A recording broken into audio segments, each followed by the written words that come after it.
up nothing, nothing there at all. We painted around it 3 times, never pulled it out the way a tooth is never cut. From the jaw and something in your nose, the gap it leaves is worse than what it shows. Keep believing. Some nails are holding up the absence. My mother says she cannot remember what hung there before the nail became a cut of empty metal in the painted white. Just knows it was there always in her sight. From childhood, something on it, something warm, something that survived at least one storm of moving house before it disappeared and left the nail behind as if it feared the wall would fall without it staying in. The nail is pulling me under. I can hear the plaster thunder. Nothing hanging from it for 30 years, but the wall kept it through the pain and tears. Hold for me inside the white nail wall, hold nothing. Nail wall, hold nothing. Nail wall, hold nothing. Nail wall, hold nothing, nothing. Nail wall, hold nothing, nothing. Nail wall, hold nothing.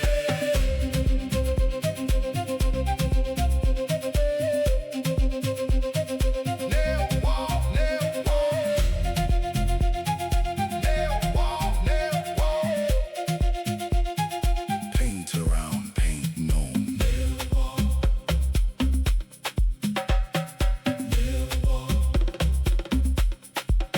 I press my finger to it on a Sunday, the way you press a wound to feel the one day it stopped hurting. Something in the cold of iron and plaster, something very old, came up through my fingertip and into the part of me that needed something true to hold on to. I stood there in the hall, my finger on a nail, inside a wall that holds up nothing and felt hell. They say the dead release the marks they made, but that nail held its place through 30 years of pain. I do not need to know what used to hang there. I only need the nail to stay inside the wall. Inside the wall. Just the empty nail. There is a nail inside the hallway wall that holds up nothing, nothing there at all. Keeping something in the plaster still, a presence made of iron and goodwill. I press my finger to it Sunday last, feeling everything it held from the past. Leave your mark. We are still pressing. The wall is still white. The nail is still cold. The plaster remembers everything that ever hung from it.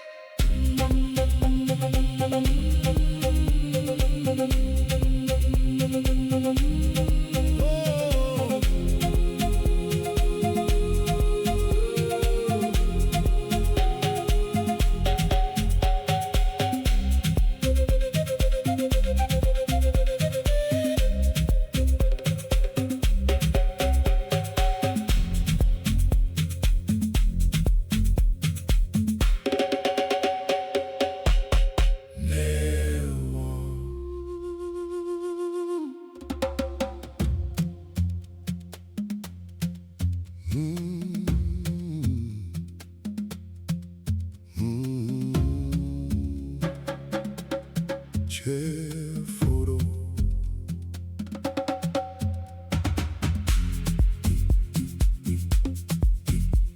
Hey. Oh. Chair photo. My sister put a chair out at the wedding, front row beside the family, no bidding. Flowers on it, just a photograph, leaned against the back and cut in half. The light that fell across the empty seat, as if the absence made the room ain't complete, keep placing. Some chairs are filled by what they hold.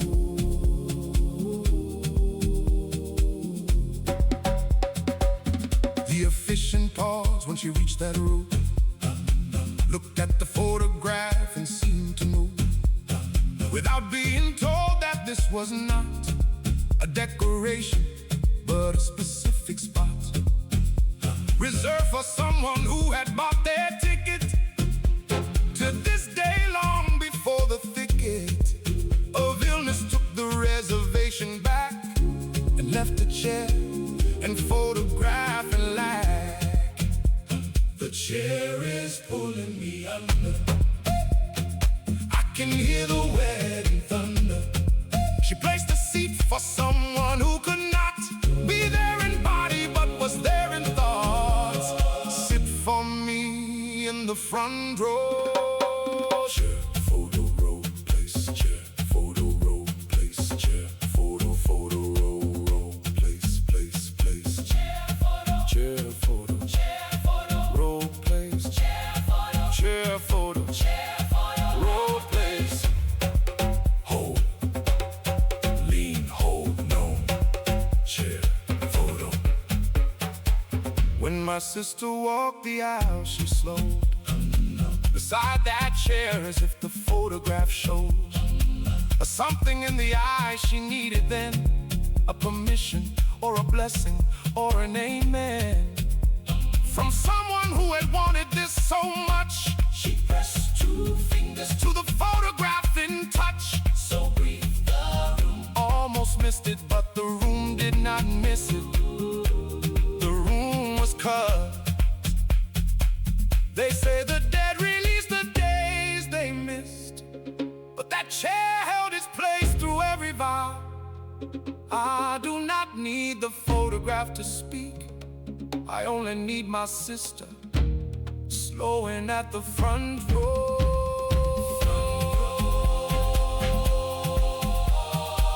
Trust the empty chair.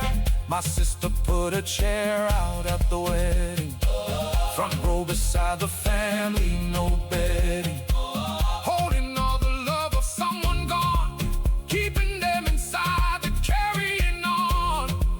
She touched the photograph while walking past, taking something temporary last. Leave your mark, we are still placing chairs. The front row is still theirs, the photograph is still leaning. The chair remembers every wedding it was brought to.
Grandfather took my hand when I was 10, showed me how to shake it and said then, a handshake tells a man what kind you are before a single word has crossed the bar of introduction. Press and hold, he said, 2 pumps and let it go and look ahead.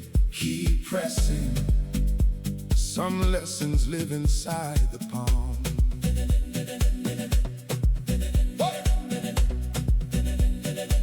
He had a particular and measured grip, not hard enough to hurt, not soft to slip, away from contact, something in between, that said I see you and I mean to be seen back. He practiced it on me a dozen times that afternoon until the free and natural weight of it had settled in.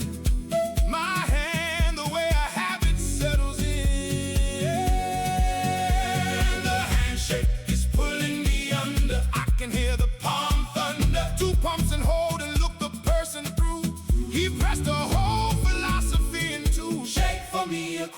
distance. Hand press, pump, hold. Hand press, pump, hold. Hand press, press, pump, pump, hold. Hand press, pump, hold. Hand press, pump, hold. Hand press, press, pump, pump, hold. Grip me, grip, no. Hand press.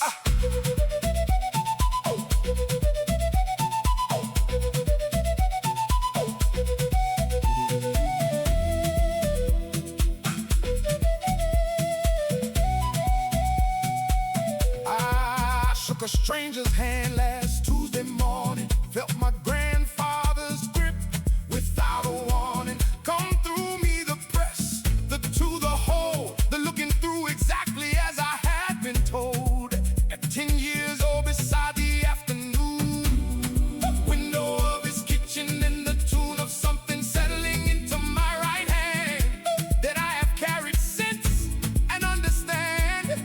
Only now is something he passed on before he would be gone. They say the dead release the things they showed us, but my grandfather pressed his handshake into mine at 10. I do not need to remember the lesson. I only need to feel it come through me when I reach out. When I reach out, trust the two pumps. My grandfather took my hand when I was 10, showed me how to shake it and said then, a handshake tells a man what kind you are before a single word has traveled far. I shook the stranger's hand and felt him there in the press and hold and measured care. Leave your mark. We are still pressing. The palm is still warm. The grip is still his. Remembers every hand he ever meant it for.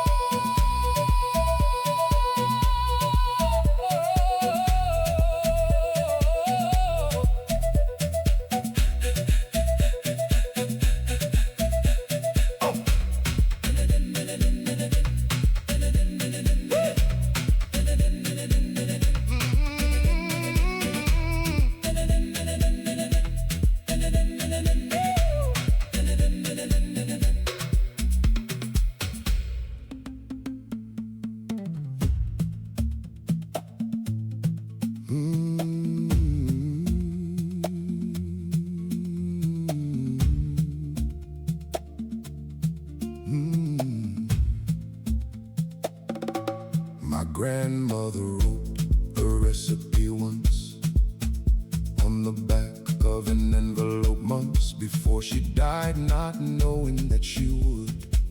Just writing something down the way you should. When a thought arrives and paper is nearby, not a legacy, just catching something by. Keep writing. Some notes outlive their own intention. The envelope had someone else's address. On the front a bill, perhaps a guess at what the council owed or what was sold to someone down a long forgotten road. But on the back in her particular hand, the quantities of something she had planned to make that Sunday flower and something sweet, and something else the handwriting defeat. The envelope is pulling me under. I can hear the kitchen thunder. She wrote it on a Tuesday on a bill, not knowing we would read it and stand still. Cook for me from the back of the envelope. Recipe, envelope, hand key. Recipe, envelope, hand key. Recipe, recipe, envelope, envelope, hand key, key. Recipe, recipe, recipe, envelope, envelope, hand key, key. Recipe, envelope, recipe, envelope, hand key. Recipe, recipe, envelope, recipe, envelope, hand key. Right turn, right, no. Recipe, envelope.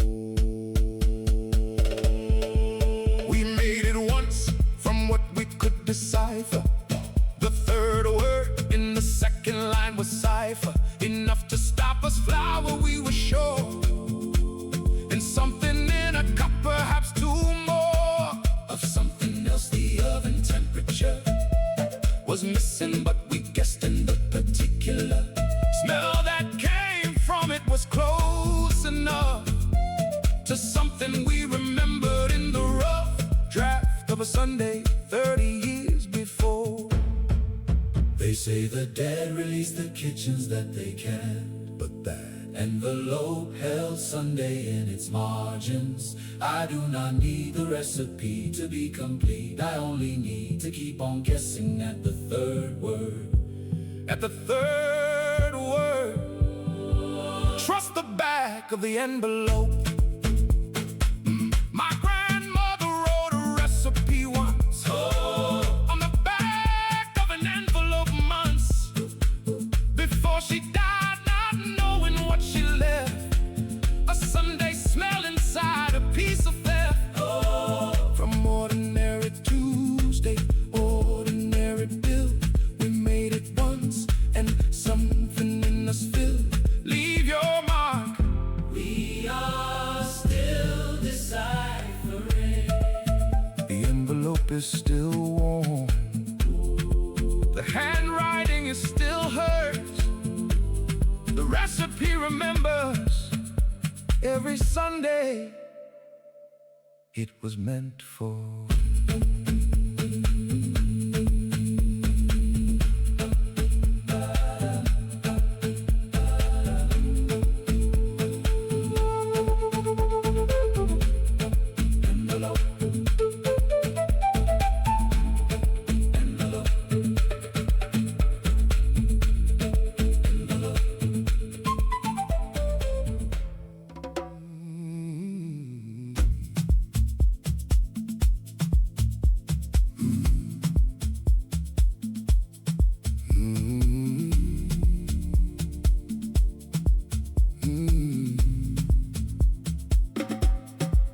My grandfather covered every mirror the morning after with a cloth pulled nearer to the glass, then comfort he moved through the house from room to room the way you do.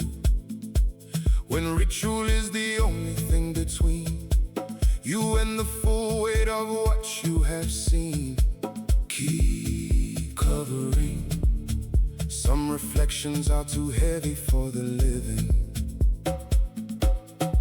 We asked him why, he said the dead should not be caught inside a mirror in the spot between one world and the next. He said a mirror open is a door instead of glass, and she deserved a clear passage, not to catch herself in any surface, distracted by the living and their grief.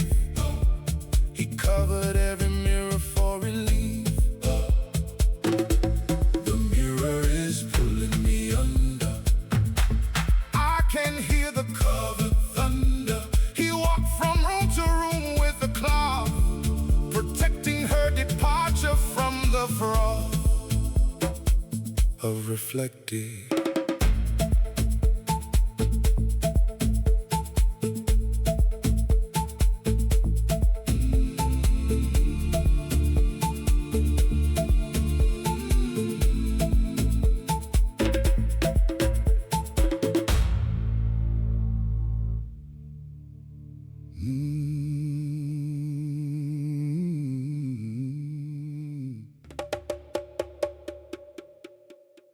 The last thing my father said at the table was something ordinary, something able to disappear into any evening, any meal without the grieving. Weight it carries, now he asked for salt. Passed it back and said the soup needs malt. Keep passing. Some last words arrived, disguised as nothing. Nobody mocked it at the time, of course. How could would we know that ordinary course of dinner conversation, passing bread, would be the final arrangement of his head, inclined toward the soup bowl in the light of the kitchen on a Wednesday night. He stood up after help to clear the plates, said goodnight and walked toward the gates of sleep from which he did not return. The table is pulling me under, I can hear the Wednesday thunder.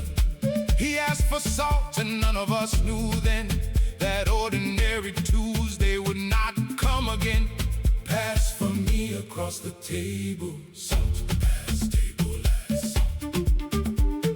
Salt, pass, table, last, salt. Salt, salt, pass, pass, table, table, last, last, salt. Salt, salt, salt, table, pass, last, salt.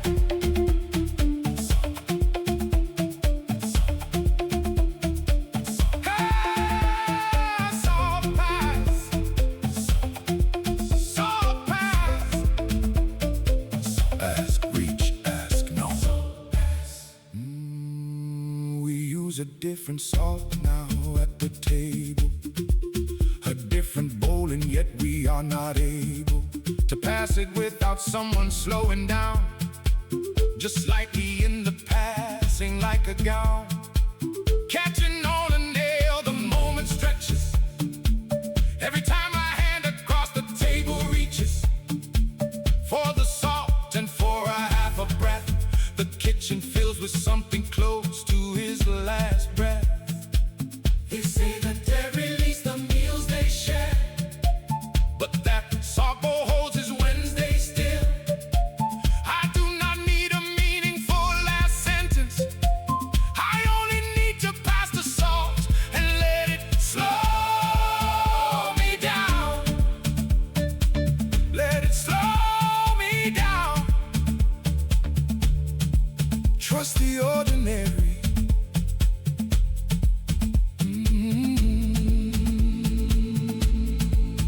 The last thing my father said at the table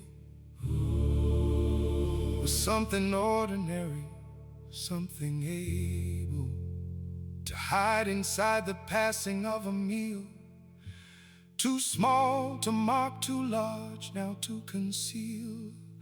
We pass the salt on Wednesdays and we pause, each of us obeying the same unspoken laws. Leave your mark, we are still passing.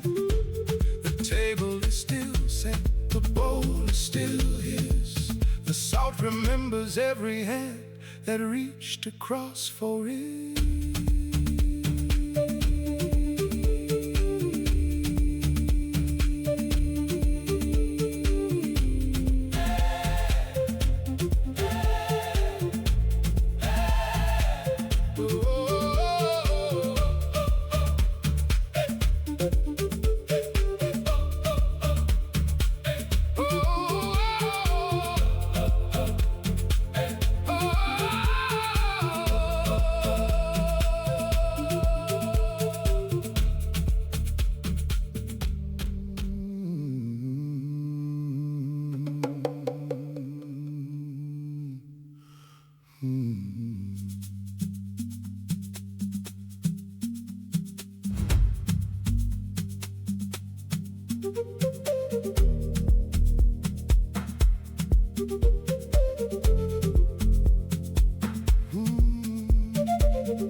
Migrate and talk to a tree every morning, stood beside it in the garden without warning.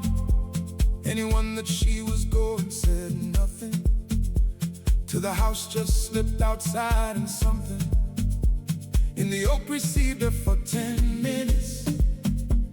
Every day through all its seasons in it. Keep listening. Some trees are older than the grief they hold. We watched her from the upstairs window once, my cousin and I, acting like dunces, trying not to laugh until we saw her face and stopped completely at the raw. And she gave. That tree the way a person at a grave. Give something up, we could not hear the words. Just watch the mouth move underneath the birds. The tree is pulling me under. I can hear the oak wood thunder. 10 minutes every morning with the bark. She gave it something none of us could mark. Listen for me underneath the leaves. Tree talk, morning give. Tree talk, morning give. Tree talk, talk, morning, morning give, give. Tree talk, talk, morning, morning give, give. Tree talk, morning give. Tree talk, morning give. Speak, bar, speak, known. Tree talk.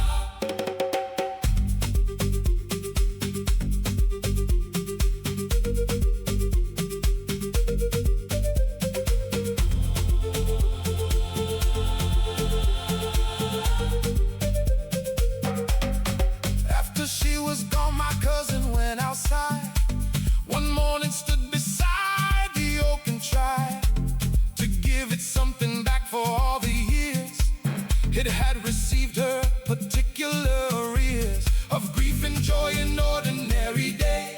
He stood there for 10 minutes in the gray of early morning, did not know what to say, so said nothing, and the tree took that away. They say the dead release the things they tended, but that oak received her every single morning. I do not need to know what she was saying. I only need to stand beside it for 10 minutes. For 10 minutes, trust the oak. My great aunt talked to a tree every morning. Stood beside it in the garden without warning, giving it 10 minutes of whatever she had carried through the night and weather. The tree understood or not, it always stood, receiving her the way good listener should. Leave your mark, we are still standing beside it. The oak is still there, the bark is still warm. The tree remembers every morning she came out to it.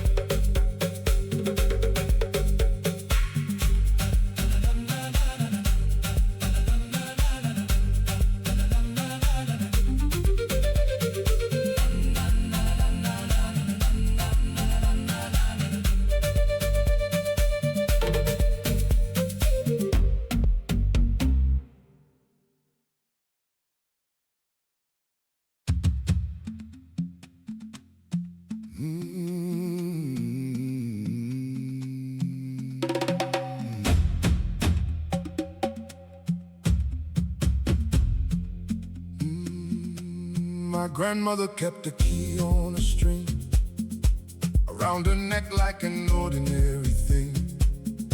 A small brass key worn smooth against her skin. For 60 years we never saw within.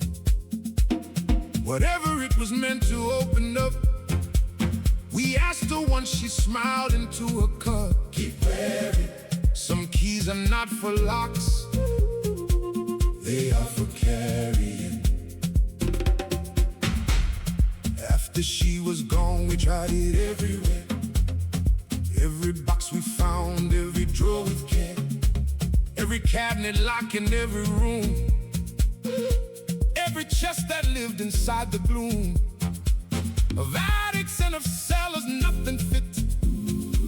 The key was slightly wrong for all of it, too small for some, too large a touch for others. We passed it between sisters and between brothers. The key is pulling me under. Can hear the brass like thunder. 60 years against her skin and still no lock to match it, nothing left to fill. Open for me what cannot be opened. Key, lock, string, word. Key, lock, string, word. Key, lock, lock, string, word, word, word, word.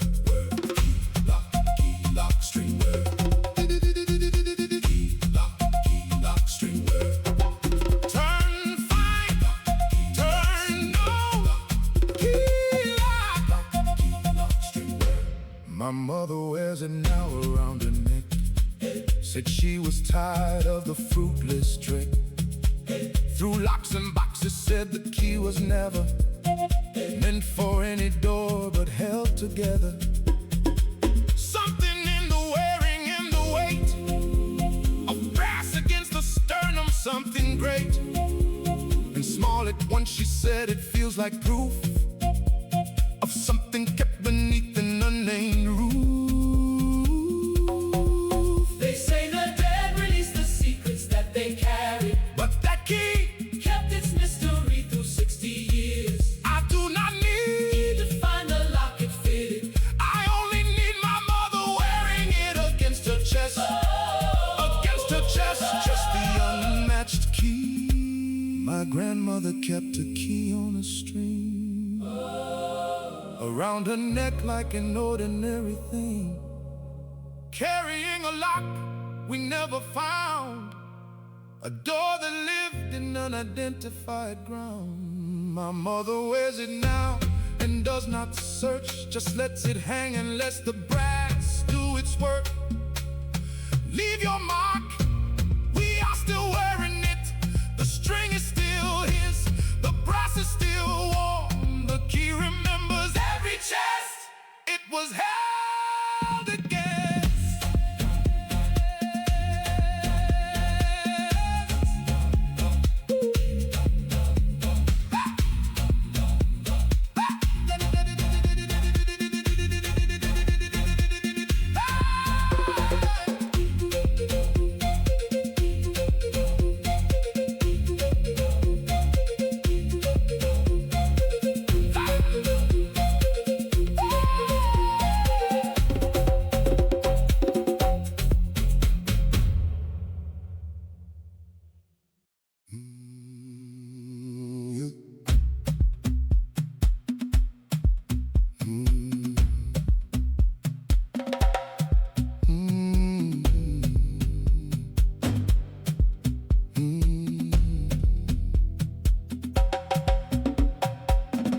Every birthday morning without question, my uncle went along without suggestion. From anyone to a grave across the town, put flowers down and stood there looking down for exactly half an hour, then came home. Never told us whose grave, never said alone. Keep going, some visits are not for the living to explain. We followed him 1 year, my cousin and I, 12 years old and curious enough to try. Stood behind a yew tree watching him kneel beside the stone in the morning dim. He did not pray, exactly did not speak, just pressed his palm flat on the stone each week of his birthday morning, held it there as if the code of it was something rare. The grave is pulling me under. Oh, I can hear the headstone thunder.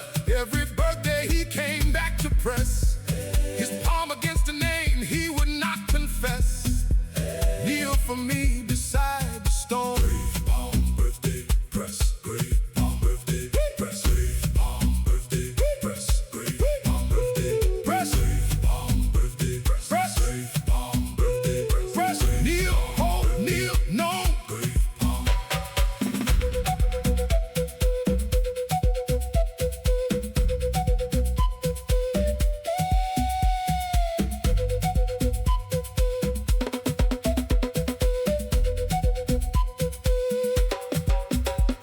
After he was gone, we found the grave again.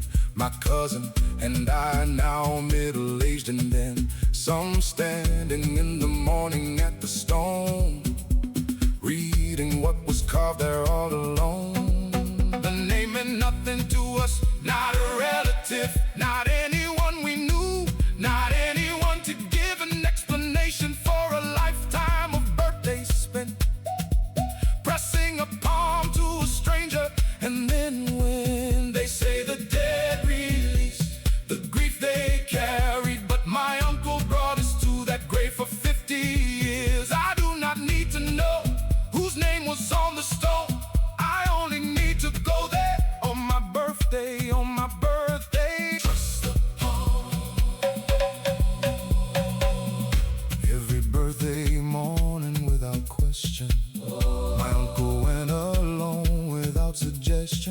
pressing something into cold carved stone, carrying a grief he kept entirely his own. My cousin goes there now on his birthday too.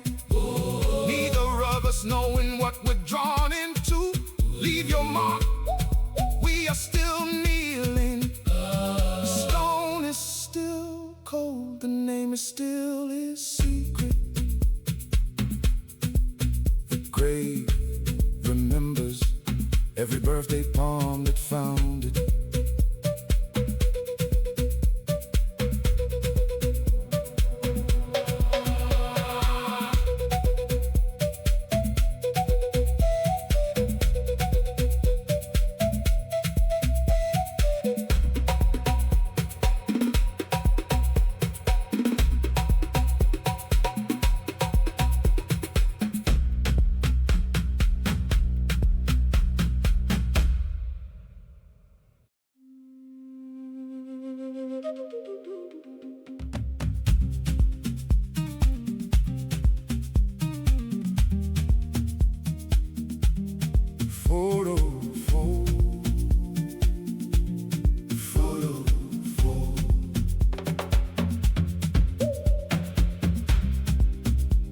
My father kept the photograph so warm. The face inside it barely there half torn, along one edge and soft from years of fold, against the leather of his wallet. Oh, we never saw him look at it directly, just knew it lived in there completely. Keep carrying some photographs are not for looking at. When we were children, once my sister found his wallet open on the table ground. Level with her eyes, she looked inside before he came and closed it quick and wide. Stepped between her and whatever she had seen. Said some pictures are for keeping, not for being seen. She was four, she did not understand. He put it in his pocket with both hands. The wallet is pulling me under. I can hear the leather thunder. 40 years he carried that worn face against his chest in its particular place. Stay with me inside the fold. Wallet, wallet,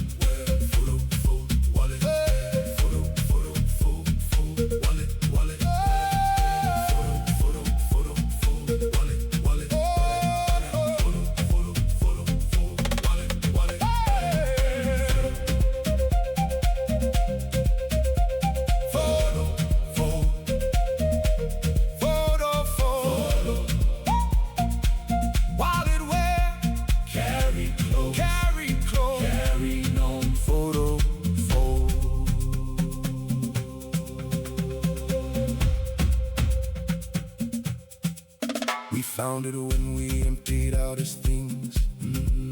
A face so faded now it barely clings to any feature we could recognize. Just the outline of a pair of eyes, and something in the jaw that made us stop and look at one another at the top of the staircase, holding what remained of someone he had carried and never named.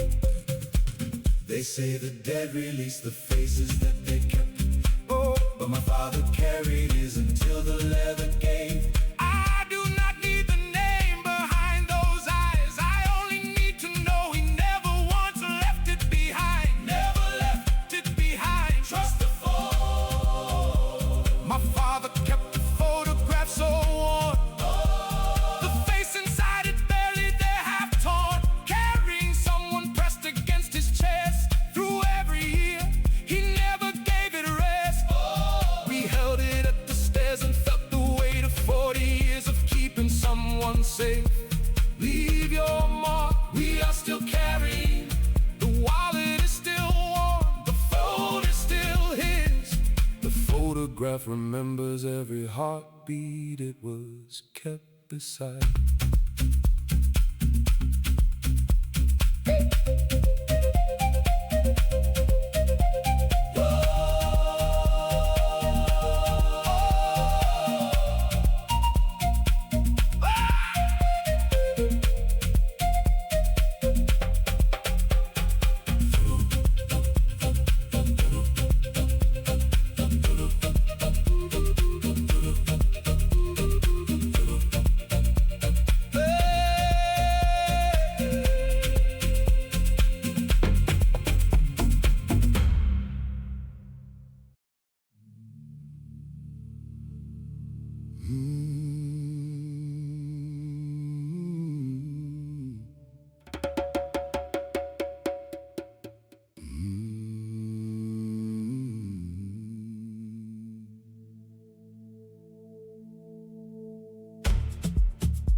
grandfather arrived and put his language down, like a coat he left outside the town.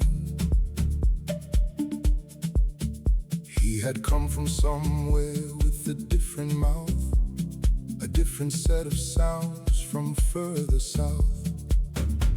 And east than anyone around him spoke. He folded up that tongue the day he woke. Keep folding. Some languages survive inside the silence. He learned a new one fast, the way a man who needs to eat and work and has a plan for staying learns a language like a tool, not like a home or like a useful rule. He never taught it to my father, never let a single word come out, not ever in our presence, but my father heard him once, talking in his sleep, and for the months the language is pulling me under. I can hear the sleeping thunder. He spoke it only when his God was gone, when the dreaming let the old mouth carry on. Speak to me in the first tongue, word for tongue, sleep, word for tongue, sleep, word for word, tongue, word, sleep, sleep, word for word, tongue, word, sleep, sleep.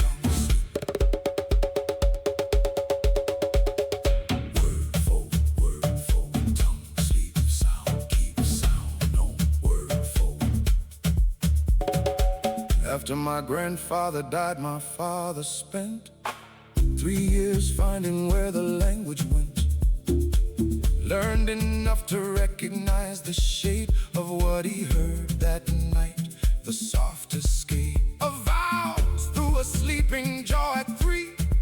He said it sounded like somebody free, like a man who had put something down so long that lifting it again felt like a song. They say the dead release the tongues they bury, but my grandfather spoke his every night in sleep. I do not need to learn every word he folded.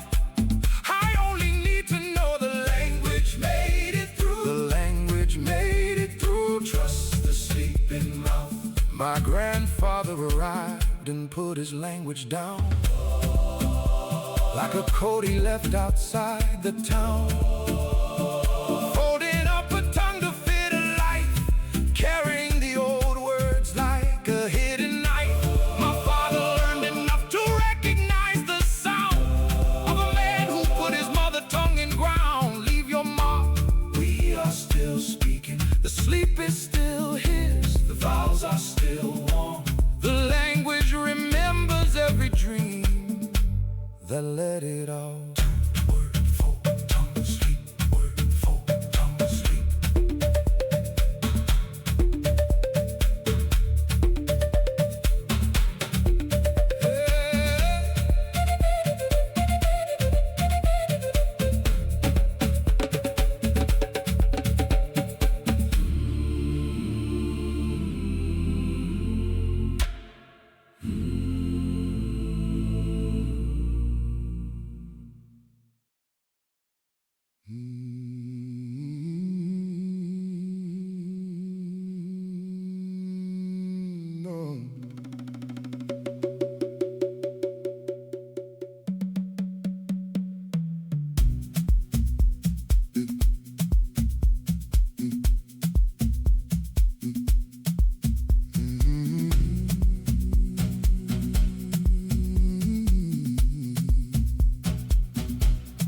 Father smelled the rain before the rain came down, as if his jacket held the main. Memory of every storm he walked through, every wet road, every overdue appointment that he hurried through the wet to keep a promise nobody would forget. Keep walking. Some people carry weather in their clothes. We knew he was coming from the heart. Before the door, the smell would reach us all. That particular the warm, a whole world freshly caught between the lapels of his working coat. A countryside compressed into the throat of every room he entered, dripping still with something between weather and goodwill. The rain is pulling me under, I can hear the jacket thunder. He brought the outside in with him each night, the smell of somewhere real in the light. Rain for me across the threshold. Raincoat smell, come, raincoat smell, come, raincoat smell, coat smell, smell, come, come, raincoat smell, come, raincoat smell, come, come, raincoat, raincoat smell, come, raincoat smell, come, raincoat smell, raincoat smell, come, wet, wet, warm, wet, no, raincoat. After he was gone, the coat hung dry for the first time in the hallway, high and airless, without weather in its weave, just fabric now with nothing to believe in anymore. My mother pressed her face into it one evening in the space between the coats and said the rain was gone, said the outside smell had carried on. They say the dead release the weather that they want, but that jacket held his rain for months. I do not need him dripping in the doorway, I only need the smell of outside coming in, outside coming in. Trust the wet lapel. My father smelled the rain before the rain came down, as if his jacket held the main story of a man who walked the weather, holding every storm and rolled together. My mother pressed her face into the dry coat, searching for the rain inside the throat. Leave your mark, we are still waiting. The hall is still empty, the smell is still his. The jacket remembers every storm that soaked it through.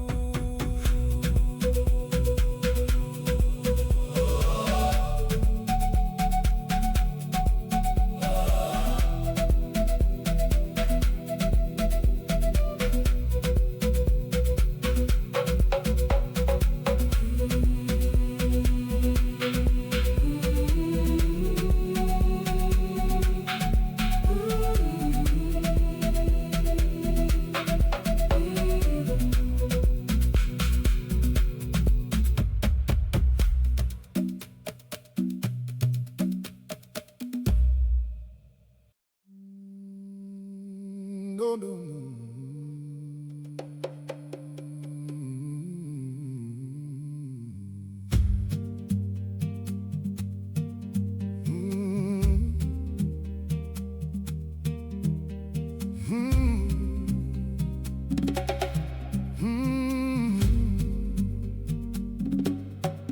Nobody sat at the head of the table after he was gone. Nobody was able to pull that chair out, set their plate down there, and feel like anything but somebody who dared not feel a space that had not been released by whatever holds a place after the deceased. Keep leaving, some chairs stay occupied by absence. Christmas came and we arranged ourselves around the gap, the way you clear the shelves. Around a missing book, the shape remains, the negative of someone in the grains of every family meal we ever had. The head of the table was still is not bad, not wrong, just is the way a shadow stays long after the thing that cast it goes its ways. The table is pulling me under, can hear the empty chair thunder. We set the places all around the head and left the top for someone who had left it for me. again. Chair head, table left, chair head, table left, chair, chair, chair head, table left, left, chair, table left, left, table left, chair head, chair, table left, table left, table left, chair, chair, chair, table left. Pull stay, pull no, chair, pull no, chair, pull no, chair, pull no, chair, pull no, chair,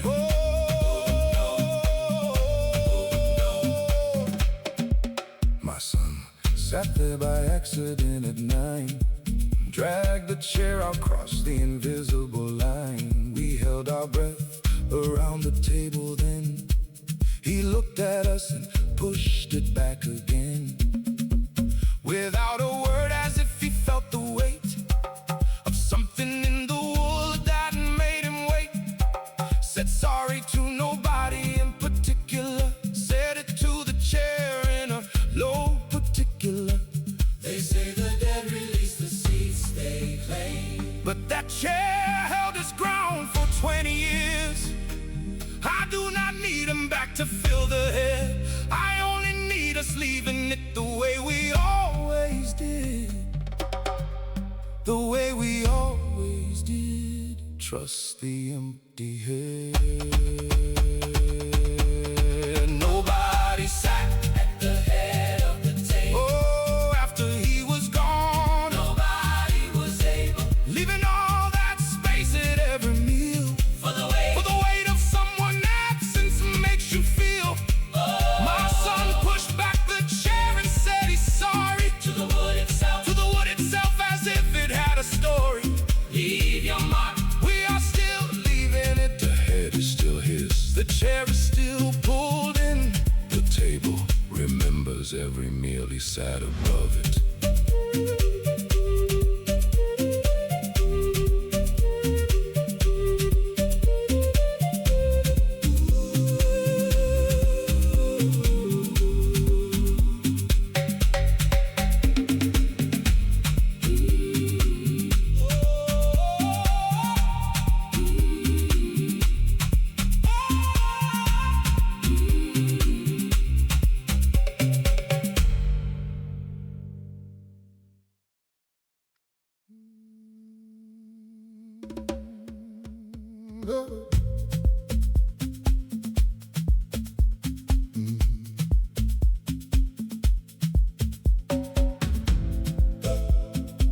My mother sang while hanging out the wash, the same song every morning through the squash of wet sheets through her hands and overlined. A melody so old it predates mine, or hers, or anyone who taught it to her. She said she woke up with it one September. Keep singing, some songs arrive before the singer. I look for it in every book of songs, in libraries and collections where it belongs. If it belongs to anyone at all, I found nothing fitting in the hall of records that I searched through every year. My mother shrugged and said it lives in here, and pressed her sternum with the soapy hand. Said some songs are older than the land. The song is pulling me under.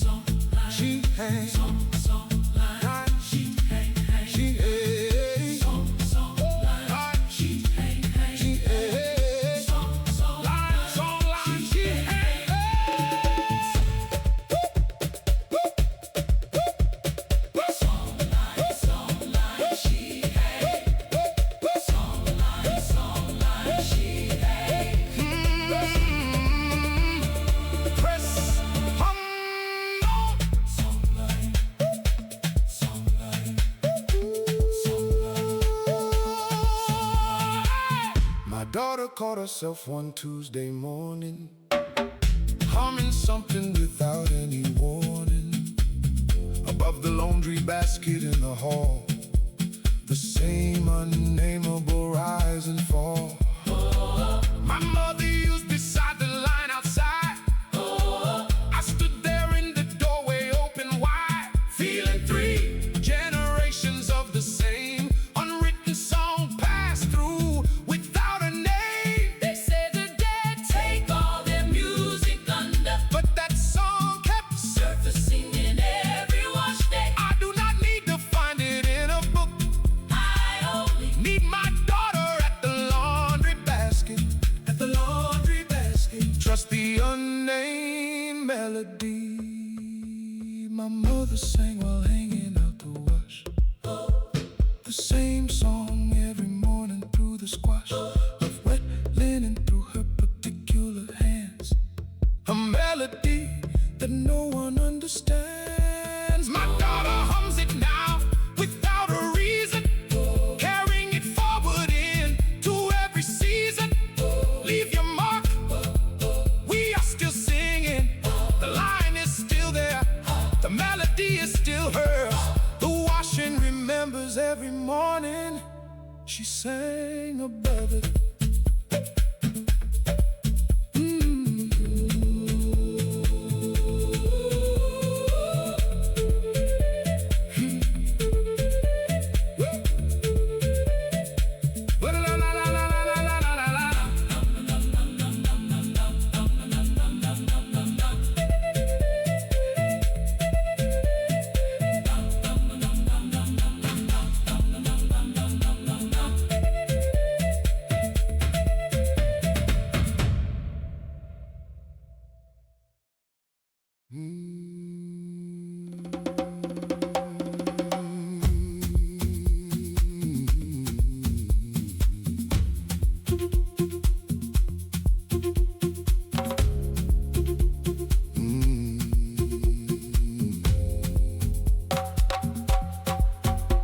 My father and his brother had a fight the Christmas of my 7th year. One night it stopped mid-sentence when the phone rang through, and after that the sentence never grew back into whatever it had been.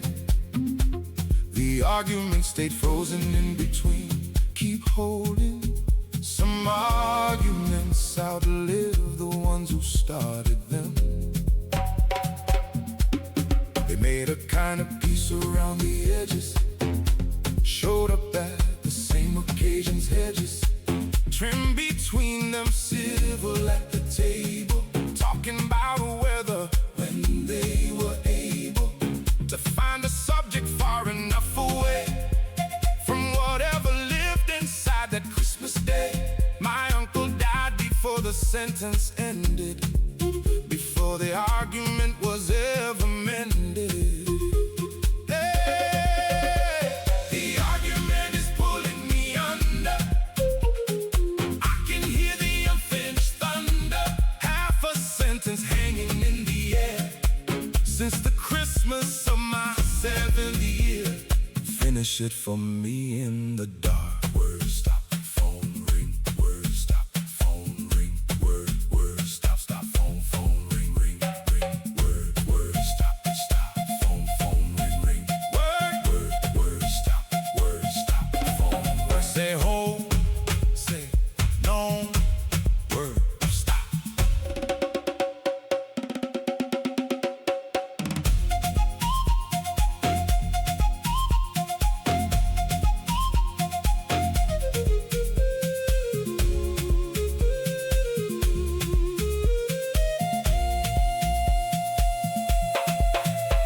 My father sat beside me in his last year, said I never told him what I meant to clear up that Christmas. At the phone rang and he lost the nerve and never took his stand again on whatever it was he needed.